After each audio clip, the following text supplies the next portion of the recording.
এখানে উপস্থিত আমাদের 19 চরিলাম বিধানসভার আমাদের সকলের প্রিয় এমএলএ, এখানে উপস্থিত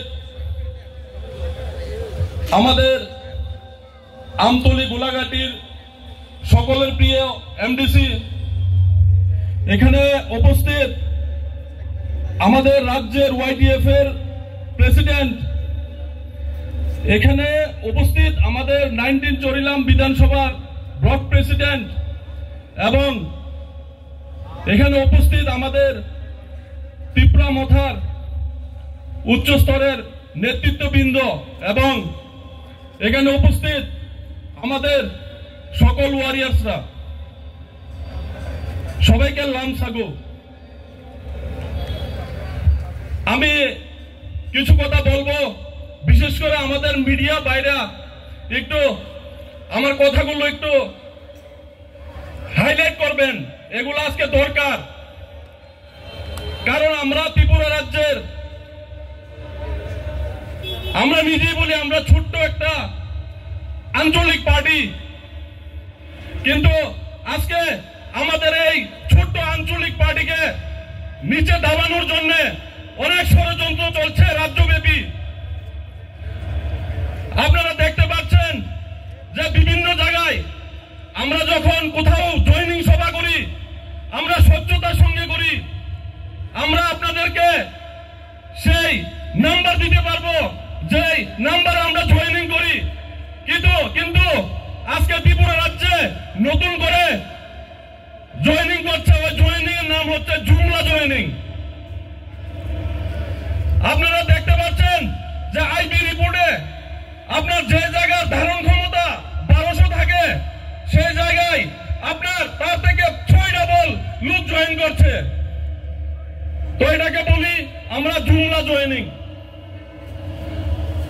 আমাদের মহারাজ একটা কথা বলেছে কিছুদিন আগে, আপনারা শুনতে পেরেছেন, হিন্দিতে বলেছে, ঝুট বলে কাউয়া কাটে।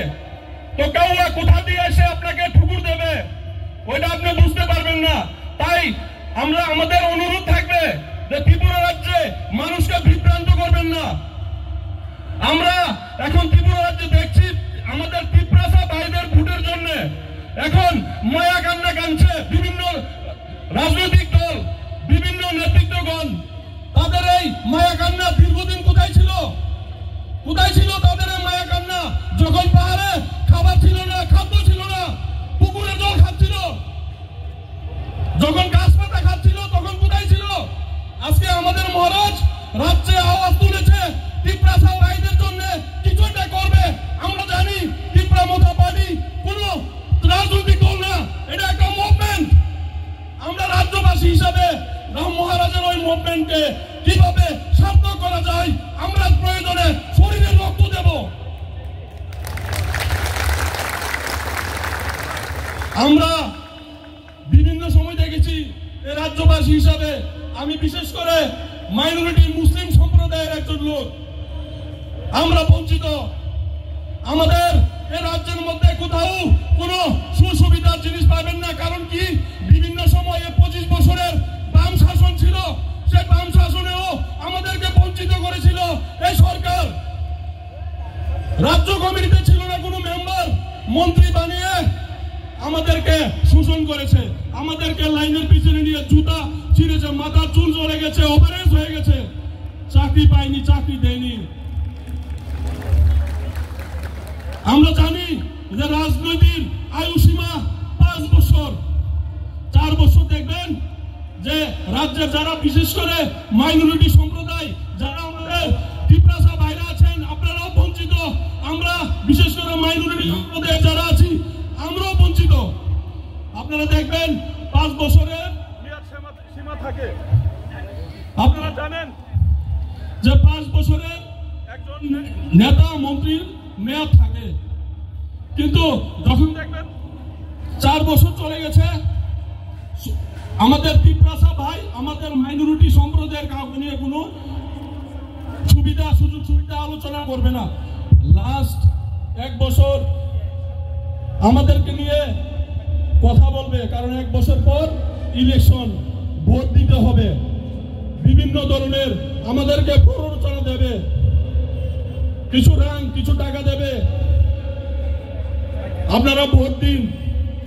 টাকার বিনিময়ে আমরা অনেকেই বিক্রি হয়ে যাই, অল্প টাকা, কিন্তু এই টাকা আমাদের জন্য কলঙ্ক ডেকে আনবে। আমরা আমাদের তিপ্রাসা ভাইদের বলবো, সঙ্গে আমাদের মাইনরিটি সম্প্রদায় না সকল সম্প্রদায়ের ভাইকে বলবো যে আপনারা এসব প্রলোভনে পা দেবেন না।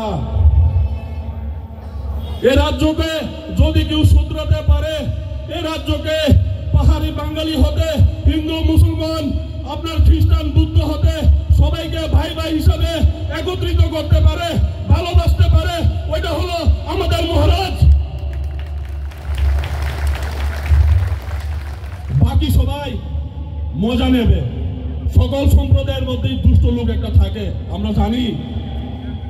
আপনারা দেখতে পাচ্ছেন যে আমরা বাঙালির সেই লিডার গৌরাঙ্গ রুদ্রপাল যখন আগরতলা শহরে দাঁড়িয়ে 200 লাঠি সুটা নিয়ে কথা বলছিল যে আগরতলার মালিক উনি, তেলামুড়ার মালিক উনি, আপনার কাঞ্চনপুরের মালিক উনি। এক সপ্তাহ হয়েছে কোন লিডার, কোন রাজ্য লিডার, কোন কংগ্রেসের, সিপিএম এর, বিজেপির কেউ কথা বলেনি। সকলের মুখ বন্ধ ছিল। কেন? উনি অন্যায় বলেনি। আমাদের মহারাজ যখন বলেছে, অ্যাকচুয়ালি আমাদের মহারাজ একটা কথা ভুল বলেছে, যে আগরতলার মালিক, কাঞ্চনপুরের মালিক, তেলামুড়ার মালিক, ওটা ভুল ছিল। বাংলাদেশ সহ, ত্রিপুরা রাজ্য সহ, আসামের কিছু অংশ সহ ওই সম্পূর্ণ জায়গার মালিক ছিল আমাদের মহারাজ।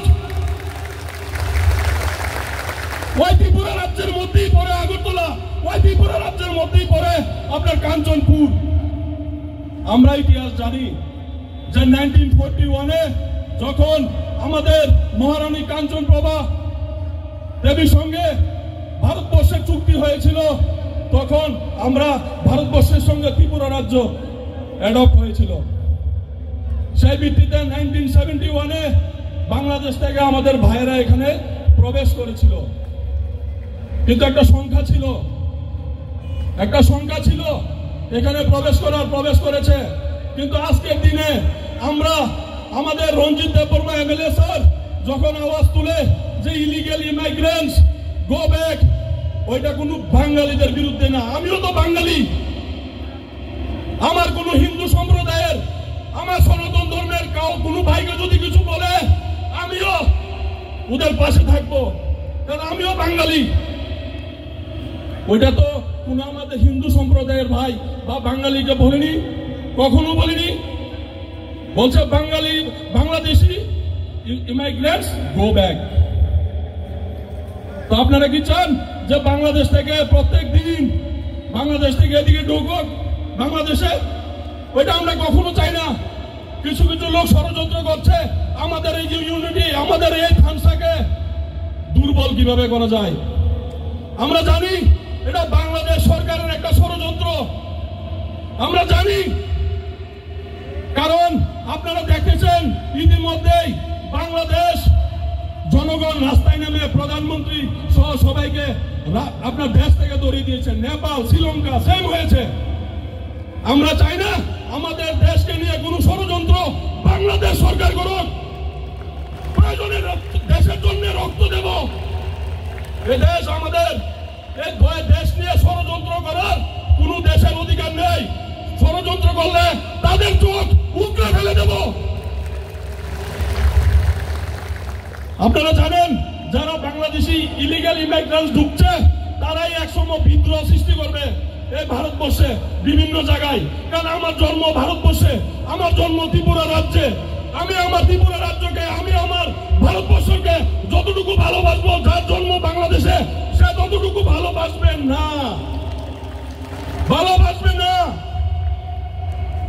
ভালোবাসা ওই বাংলাদেশের জন্যই থাকবে। তো আমরা বলবো যে আমাদের দলকে নিয়ে যারা ষড়যন্ত্র করেন, আমাদের লিডারকে নিয়ে যারা ষড়যন্ত্র করেন, ওইগুলা করবেন না। আমরা রাজ্যবাসী, আমরা ত্রিপুরাবাসী, আমরা ত্রিপ্রাসা, আমরা হিন্দু, আমরা মুসলিম, আমরা বুদ্ধিস্ট, আমরা খ্রিস্টান, আমরা একসঙ্গে দাঁড়াবো এবং সেই ষড়যন্ত্রের প্রতিবাদ করব।